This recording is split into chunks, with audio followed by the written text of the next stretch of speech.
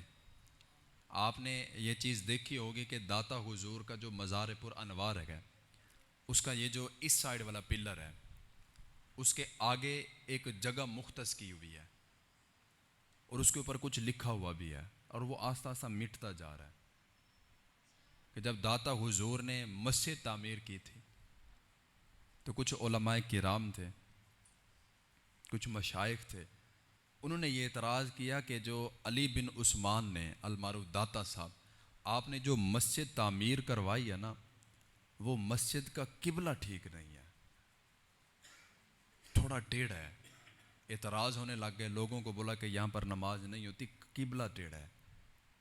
تو حضور داتا صاحب نے ایک دن رکھا، پھر ان سب علماء اور مشائخ کو بلایا کہ آج نماز میرے پاس پڑھنی ہے۔ سب نے نماز پڑھی، تو داتا صاحب نے نماز کے بعد ان کو بولا کہ اب آنکھیں بند کر لو اپنی۔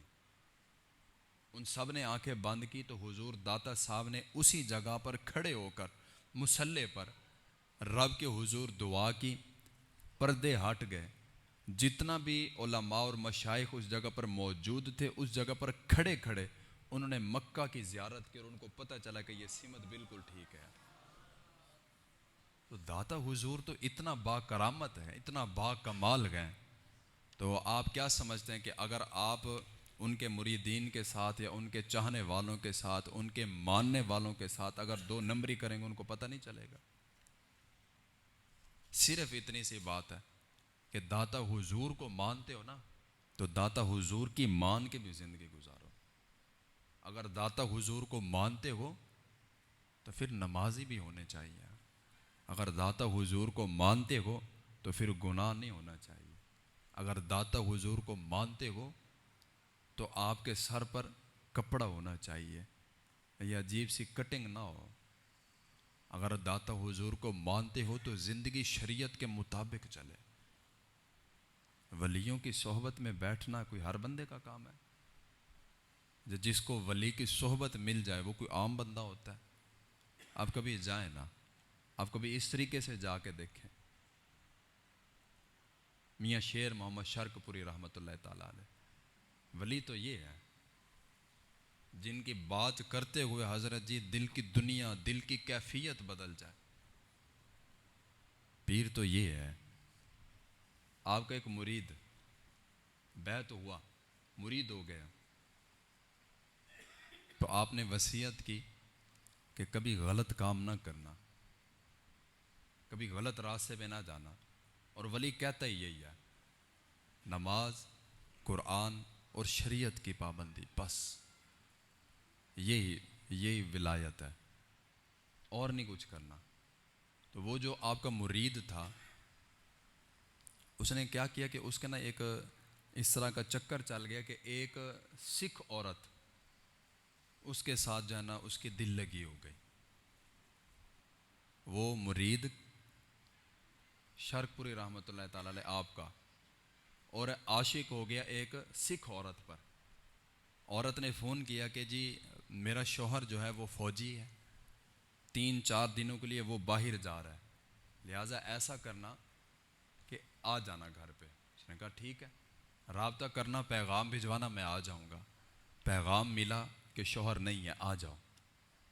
تو جب وہ آپ کا مرید گیا تو کیا دیکھتا ہے کہ دروازہ کھولا تو آگے اس کا شوہر کھڑا ہوا، وہی فوجی۔ تو وہ ڈر کے واپس چلا گیا۔ اگلے دن اس عورت سے بات ہوئی اور وہ پوچھنے لگی کہ رات آئے کیوں نہیں؟ تو وہ کہنے لگا کہ تیرا شوہر ہی گھر پہ تھا، میں کیسے آتا؟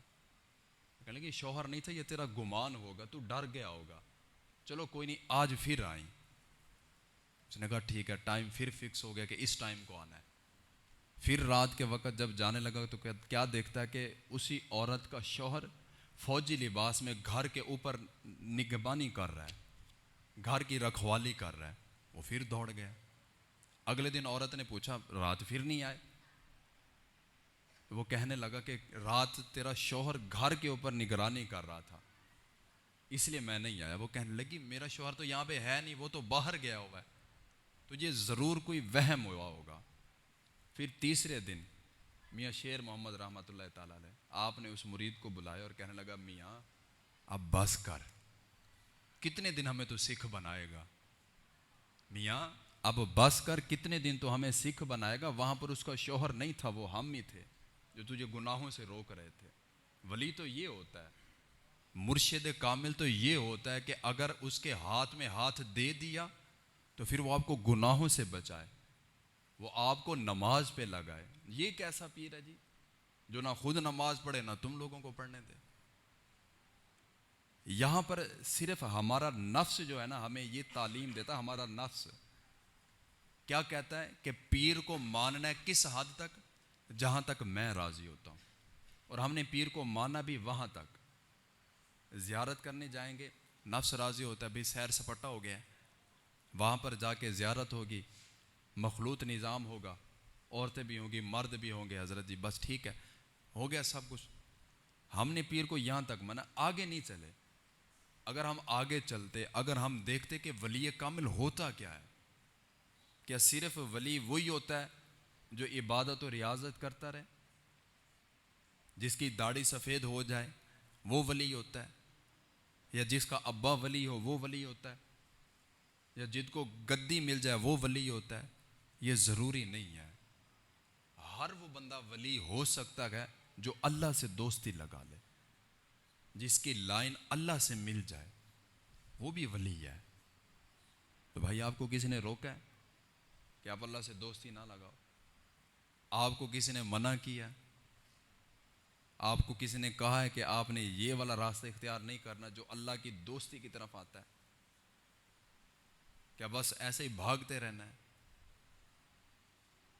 بس زندگی گزارتے رہنا, بس یہ دربار پہ چلے گئے وہ دربار پہ چلے گئے, وہ پیر کی زیارت کر لی وہ پیر کی زیارت کر لی, اس کام ختم ہو گیا؟ نہیں. ولیوں کو مانتے ہو تو ولیوں کی مان کے بھی زندگی گزارو. اب بذات خود میں نقش بندی ہوں, میں نقش بندی ہوں, اور نقش بندی آپ کو پتہ ہے قوالیاں بڑی سنتے ہیں, نقش بندی قوالیاں بڑی سنتے ہیں, اور میں خود بھی سنتا ہوں. لیکن قوالی سننے کا یہ ہے کہ جب آپ قوالی سن رہے ہیں تو دل کی کیفیت بھی بدلے. جب آپ قوالی سنیں تو آپ کو محسوس بھی ہو کہ یار واقعی یار یہ بندہ کچھ کہہ رہا ہے. ولی کامل کی صحبت میں بیٹھے ہو تو یار کم از کم اپنے آپ کو بدلو تو صحیح. داتا حضور کا لنگر کھایا تو کم از کم یار بے ایمانی تو چھوڑ دو یار. داتا حضور کی بارگاہ میں گئے ہو, دودھ پیا ہے, اور جنہوں نے دیا ہے یار 3 دن کے علاوہ بھی خالص دودھ دینا ہوتا ہے. داتا حضور کو مانتے ہو اور 2 نمبر دودھ بیچتے ہو, داتا حضور کو مانتے ہو اور جھوٹ بول کر سودا بیچتے ہو, داتا حضور کو مانتے ہو تو بے ایمانی کرتے ہو, وعدہ خلافی کرتے ہو. یہ کیسے یار تم لوگ بن گئے ہو؟ غلط راستے پہ نہیں, سیدھے راستے پہ چلو, اور ایسا ولی کامل, ایسا مرشد پکڑو کہ جس کو دیکھو تو خدا یاد آ جائے, جس کی صحبت میں بیٹھو تو 5 وقت کی نماز تمہارے اوپر فرض عین جیسے ہے ویسے ہو جائے, کہ نماز نہ پڑھو تو سکون نہ ہو, نماز نہ پڑھو تو ایسے تڑپ جاؤ جیسے مچھلی پانی کے باہر آ کے تڑپ جاتی ہے. ذکر اللہ میں مشغول رہو, نماز میں مشغول رہو, 2 نمبری نہ کرو, غیبت نہ کرو, چغلی نہ کرو. تو پھر یہ آیت جو رب تعالیٰ نے قرآن مجید میں فرمایا کہ فَاذْکُرُونِی اذکرکم, کہ میرے بندے تو میرا ذکر کر میں تیرا ذکر کروں گا.